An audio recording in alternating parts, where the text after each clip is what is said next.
Assalamualaikum warahmatullahi wabarakatuh. Kembali lagi bersama saya Nurbaitillah di Monolog Bisnis. Baik, langsung saja untuk kesempatan kali ini saya akan menjelaskan tentang saham syariah atau fikih investasi saham syariah. Antara saham syariah dan konvensional itu berbeda ya, dan yang ingin saya jelaskan adalah terkait dengan saham syariah. Nah, langsung saja. Sebelumnya apabila disimpulkan bahwa saham syariah itu adalah investor atau pemilik saham. Kalau biasanya seseorang yang melakukan transaksi bagi hasil dengan pelaku usaha atau pengelola, pemilik modal tersebut menyerahkan berbentuk uang biasanya. Katakanlah menyerahkan modal sejumlah 200 juta. Kemudian 200 juta itu dijadikan modal oleh perusahaan dan pada akhir usaha dilakukanlah yang namanya bagi hasil. Nah, ini juga sama saham syariah, hanya bedanya saham syariah itu yang menjadi modal adalah bukti kepemilikannya atas aset-aset yang menjadi underlying. Nah, jadi seseorang yang memiliki saham sesungguhnya yang dia miliki itu adalah modal, tapi modalnya hanya aset-aset yang dijadikan usaha. Oleh karena itu kepemilikannya berbentuk porsi. Jadi kalau disimpulkan bahwa saham itu adalah modal, maka Jadi saham itu adalah modal, maka transaksi yang berlaku dalam investasi saham ini adalah akad syirkah atau bagi hasil.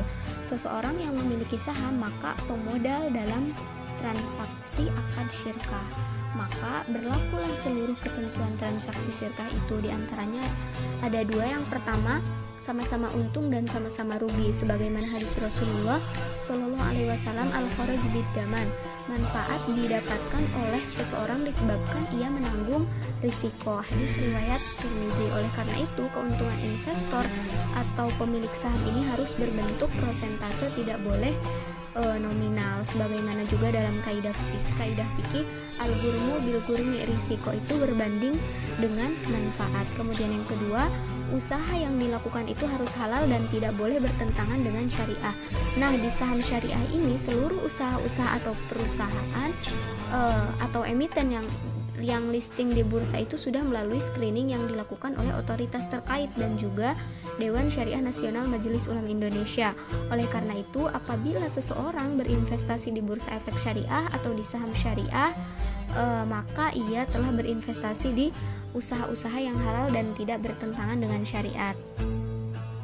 Nah, adapun lembaga yang mengatur tentang penerapan prinsip syariah di pasar modal adalah fatwa pertama tentang pasar modal syariah yang diterbitkan oleh DSN MUI pada tahun 2001 adalah fatwa nomor 20 tentang penerbitan reksadana syariah. Kemudian fatwa DSN MUI nomor 40 tahun 2003 tentang pasar modal dan pedoman umum penerapan prinsip syariah di pasar modal, dan juga fatwa DSN MUI nomor 80 tahun 2011 tentang penerapan prinsip syariah dan mekanisme perdagangan efek bersifat ekuitas di pasar reguler bursa efek. Kemudian terdapat juga pada Undang-Undang PJOK nomor 15 tahun 2015 tentang penerapan prinsip syariah di pasar modal. Kemudian di Undang-Undang PJOK nomor 17 tahun 2015 tentang penerbitan dan persyaratan efek syariah berupa saham oleh emiten syariah, dan juga yang terakhir itu Undang-Undang PJOK nomor 53 tahun 2015 tentang akad yang digunakan dalam penerbitan efek syariah. Nah, jadi mungkin itu sekilas terkait saham syariah. Jadi untuk kesimpulannya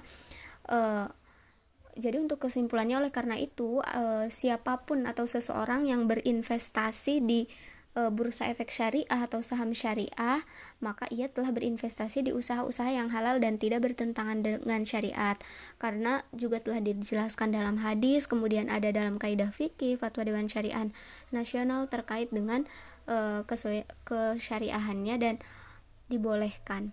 Nah, mungkin ini yang dapat saya sampaikan, kurang lebihnya mohon maaf.